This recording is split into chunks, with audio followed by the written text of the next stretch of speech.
Welcome to the Rise and Wander podcast, where we'll explore adventure, spirituality, and empowerment through the outdoors and beyond. Join me, Carla Amador, as we focus on topics around the mental, physical, spiritual, and emotional benefits derived through the outdoors. You'll also hear inspiring stories, get educated, and more. Let's get started.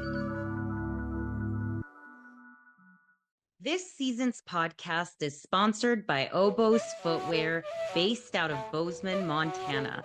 I proudly wear my Oboz footwear for hiking, traveling, and more. They have many styles and options to choose from for all your winter and hiking needs. Looking for hiking boots, recovery shoes, or fast and light hikers? Look no further and check them out at obozfootwear.com. Welcome to episode 3 of the Kilimanjaro series of this podcast. In today's episode, I'm going to be talking all about training for Kilimanjaro. As you know, Mount Kilimanjaro is up at 19,000 plus feet. And it's quite high. So you are going to need to train to climb this mountain. And so today I'm going to share a little bit of what we did to train for the trek and also help you to just start thinking ahead as to how to get prepared so that you're successful on your climb. So I have notes that I'm going to use, and I want to start off by just sharing like some initial thoughts. Okay. So as for training for myself, I tend to stay in decent hiking shape throughout the year because I'm always committing to hiking 52 hikes within a year or at least once a week. And so I tend to go 2 times a week these days. And then I'm also going to yoga and I'm going to the gym these days and I'm doing weights. And all of this is good for training. So for myself, I just tend to stay in pretty decent hiking shape. You know, if you called me and you were like, hey, let's go do this peak, it's going to be like a 10-mile day with 3,000 to 4,000 feet of elevation gain. I'm usually in pretty good shape for that. But let's say you're just getting off the couch, you decided, hey, I want to start training for this trip. You definitely want to give yourself plenty of time to start training. Now, for Mount Kilimanjaro, we received a 16-week training plan that Adventure Tripper sent to us. And I'm going to use a mix of some of the information they gave us, but also just some other information that I've collected throughout the years of training and helping people to get ready for summits and backpacking and all of that. So first off, just in general, if you can get yourself to doing at least some sort of movement 5 times per week for 45 minutes per day, that really is going to help you a lot just in general and being healthy. You want to be at about 70 to 85% max heart rate. So having some way of tracking yourself is really going to be great. Maybe you have some sort of Apple Watch or some other device that will help you to track that. That would be really great. And then you want to increase strength in your major muscles. And this is specific to hiking. You want to work on your quadriceps, your calves, and hamstrings, and then you're going to add weight gradually. You should not try to go from 0 to 60. Okay. You don't want to increase your workouts by more than 10 to 15% per week. Okay. So let's just start at basic math. Let's say you haven't been hiking, you haven't been keeping up on your fitness, and you want to get to a place where you're hiking 10 miles. You're going to start off, let's say your first week, you're going to go out for a 30-minute walk. Okay. And in the 30 minutes, you may walk a mile. Okay. I don't know how long it's going to take you. Maybe you walk 2 miles. Maybe you're in better shape. In any case, the following week, your goal should be, let's just say you did 2 miles week 1. Next week, you'll only want to increase that mileage by another 10 to 15%. And so you're going to be gradually upping your mileage. You don't want to go from 2 miles to 10 miles. That's going to wear you out. You can have injuries, etc. So I'm giving you those increases, but let's say you're at the gym and you're doing weights. You're doing 20 pounds of dumbbells. You wouldn't want to go from week one, 20 pounds to like 80 pounds. Let's say next week you're okay, I'm going to add another 2 pounds. So I'm going to do 12 pounds. So that's the kind of increase you want to see. You don't want to push yourself too hard too quickly. Another plan here that I want to bring up or share some information on is when it comes to conditioning and things to consider for any sort of big goal. Let's say you're going to go do some sort of 16-mile, 2 to 3 day backpacking trip. Or let's just say you're going to go do a day hike that's 8 to 10 miles with up to 4,000 feet of elevation gain. You need plenty of time to get ready for any sort of trips that you're going to be doing, any sort of training, any big goal like Mount Kilimanjaro or some other trek that you're going to be doing, some other big trip. Okay. So, first off, let's start with have fun with it. Don't just go out and only stick to your hikes and runs, etc., but add like yoga to that because stretching is going to be so important and you're going to be building your strength in yoga. Or, for example, going to the gym and doing weights like 2 days a week. So, I'm right now currently just to stay in shape, like I'm doing 2 days at the gym.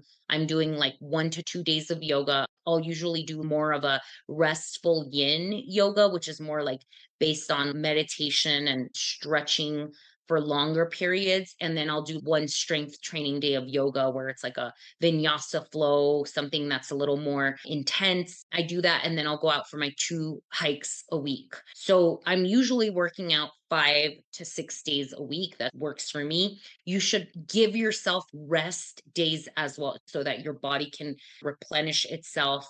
You need to also give your body time to recover, your muscles time to replenish and recover. Pushing yourself too hard all the time is not good. And that's how you can create things like getting injuries and all of that.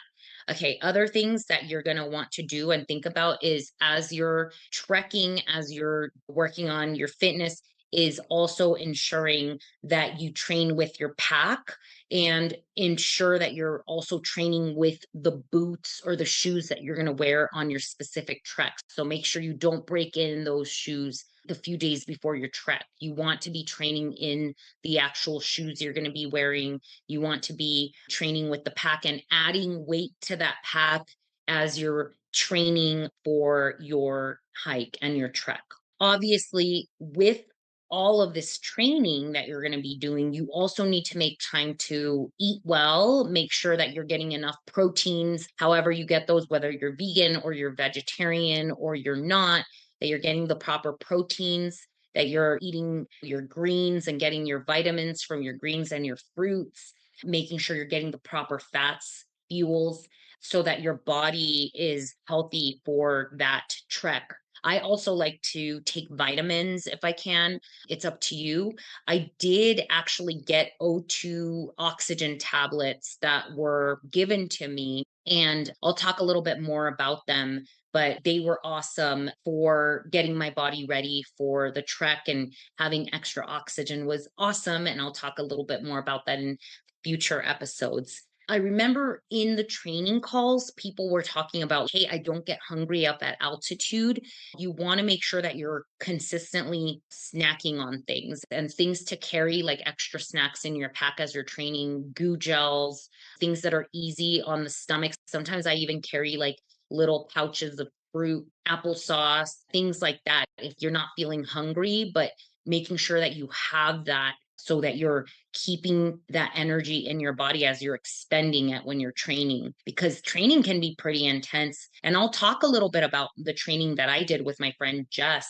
I was very thankful that I had a couple of friends from New Mexico that came on the Kilimanjaro trek and we went on different training hikes. With all of this, it's so important to stretch and make sure you have some form of repairing yourself. So for myself, I do yoga. There's a lot of really great exercises you can do to strengthen your feet.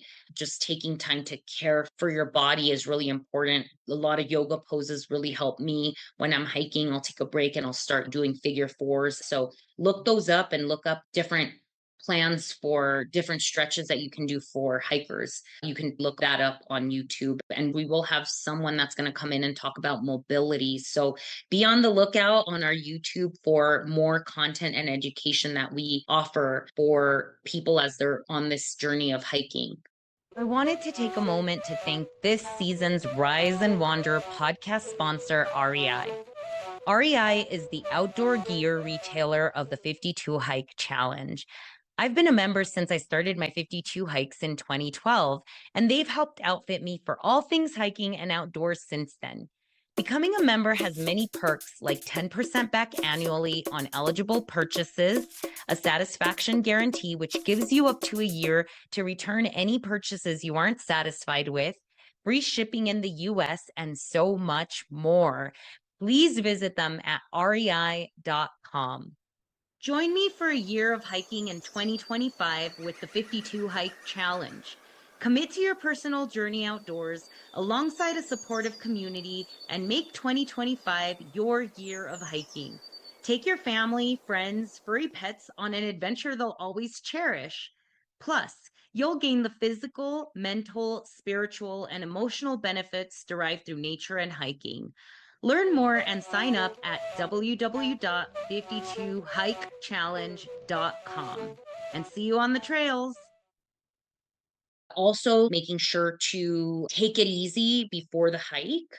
I think that's really key. For our training plan, they had us take a whole week off prior to the trek so that our bodies could recover and be ready to go. And planning ahead for altitude sickness is really important. So, doing your best to train up at altitude is key here. I know some people in our group didn't have access to high altitude peaks, but what they did is they traveled to Colorado and met with some of the group coming from Colorado, which was amazing. And I loved people were making these connections. And thankfully, here in New Mexico, we have quite a playground of high altitude peaks that I was able to train at.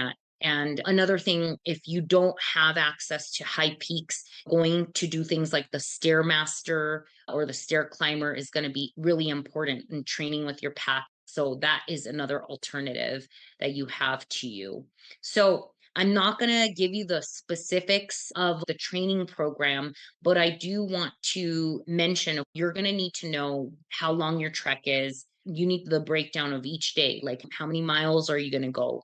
How much elevation gain are you going to have or loss so that you can train accordingly? Okay. So for example, on our hike, the longest day, we hiked a total of 11 miles, and the shortest day was 3 miles. The highest day, we had 1,300 feet of elevation gain per mile. That is quite a lot. On this final day, we had to hike for those 11 miles, and it was 4,000 feet of gain. So that would be your goal. You would want to get to a point where you're able to hike up to 4,000 feet and that you are comfortable in that. In our case, our longest hike day was a 7 mile hike up and 3,600 feet of elevation gain. And then our longest day was the 11 miles. But we had a loss that day of 9,000 feet and a gain of 4,000 feet. Basically, you would want to train to do like a 15-mile hike and gain those 4,000 feet. That would be a really great goal to train for Kilimanjaro. And if you can consistently do that for weeks that you've been training, then you should be prepped and ready to go for Mount Kilimanjaro.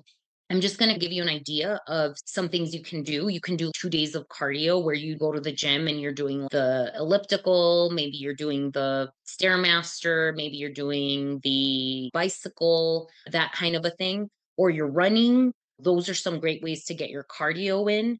And then you want to do potentially 1 to 2 days of strength training. So that's going to be your weights, or maybe it's that intense yoga where you're really using your body to build up that muscle, and you want to do at least 1 day of endurance. Okay. Like this would be a really good ideal schedule. And then the endurance day, that's going to be your long hikes. Okay. Where you're going to try to get your elevation in, you're going to try to get out there. Let's just say you're now at a place where you're acclimatized and in fitness for hiking these big peaks. You'll want to start off with a 5 mile hike. And then the second 8 weeks, you're going to do your 2 to 3 days of cardio, 1 to 2 days of strength training, 1 day of endurance. And that way you can just really have that extra cardio to help you to have that endurance you need for your actual trek or your trip. I will talk about what I did with my training. So, first and foremost, in September of 2023, I did the Camino de Santiago with my mom. So, number one, I was hiking every day, or I was walking every day for hours, like up to 8 hours. And then we were doing up to, I think the longest day, maybe we did 14 miles. So I already came back with that under my belt. I was staying active. I think just being active in general is a big part of my journey. And I'm always trying to do what I can to stay active. I came back. And then it was winter time here in New Mexico. Thankfully, I have a really wonderful friend, Jess. She's an incredible mountaineer herself. She was going to be on the trip along with a couple of our other friends who are also in really good shape. And there are some local peaks. I'm very thankful. So we would do things like a local mountain here called Atalaya. And actually, I'll bring up some stats just so that I can share with you what kind of elevation we were doing. Okay, so this mountain here is about 2,000 feet of elevation gain and it's about 6 miles. I was able to come back in the winter time and basically practice. And what we did as we continued, we basically put together two peaks, and that was like a 15-mile day. And so we went from Atalaya to what's called Picacho, ended Picacho, came back and went all the way back to Atalaya. So that ended up being about a 15-mile day with, I believe, about 4,000 feet of elevation gain. We were doing other really hard hikes that were like 10-mile days with 3,000 feet of elevation gain here in the local mountains.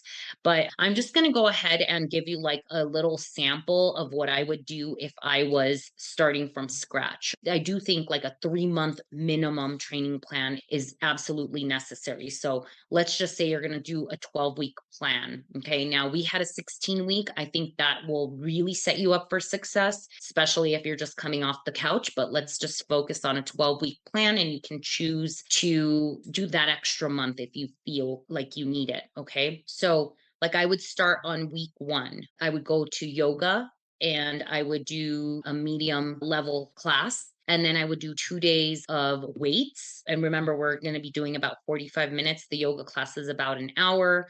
And then I would do 1 day of running. I do run walks all the time. So there's 4 days. And then now you're going to do your hike. So I would try to start with a 3 mile hike if you can.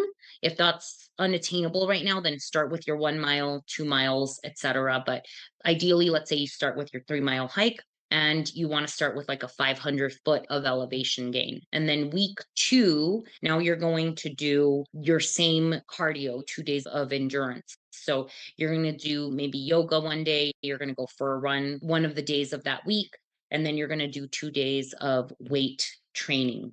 And then that next week, you're going to go ahead and do a 3.5 mile hike because you're going to only increase by half a mile. Okay. And you're going to do now 600 feet of elevation gain. Now we're going into week three, and you're going to basically do a day of yoga, a day of running, 2 days of weights. And now you're going to do a 4 mile hike with 700 feet of elevation gain. And so you see, you're going to gradually increase. So now we're at week four. You're going to be doing, let's say, 2 days of running. Let's say this week you chose not to do your yoga. You're going to do your 2 days of strength training, weights, and then you're going to do your hike, which now you're going to go up to, let's say, a 5 mile hike, and now you're at 800 feet of elevation gain. So you're going to increase gradually. Keep doing that until you get to that ultimate goal of, let's say, a 15-mile day. So you can break it out according to how you need to, but using a calculator is totally doable. You would sit there and you'd be like, okay, I need to get to hiking 16 miles. I need to be able to do 4,000 feet of elevation gain. And you can basically divide that by the number of weeks. And don't forget to not push yourself too fast so that you don't overwork yourself and tire yourself out and cause injuries. Okay, I hope that is really helpful. And like I said, staying consistent with your training will get you far. And things you can do to add weights into your pack. You can add the things you're going to be bringing on the trip. You could add water into your pack, bring it in jugs. And then when you get up to the top of the mountain, you can water plants. And you can also use a training vest. That was something that my friend used. So don't forget that you can also do your endurance that way. Like if you want to walk and have weights on you, that's another option. Additionally, things like squats, lunges will also be really beneficial for you as you're training for your treks. Don't forget to take care of your body, feed yourself, make sure to stretch, take some time to breathe. The more you practice out in the elements that you might encounter, the better. That will also help you to test out your gear, hiking in those shoes, like we talked about. These are all the steps you're going to be taking in order to be prepared to be successful on your summit. So that's it for today. I hope that was helpful. Please make sure to share this with someone, maybe leave us a comment, subscribe, and I really hope that you gained some good information and that this was helpful. And I look forward to seeing you in the next episode of Rise and Wander.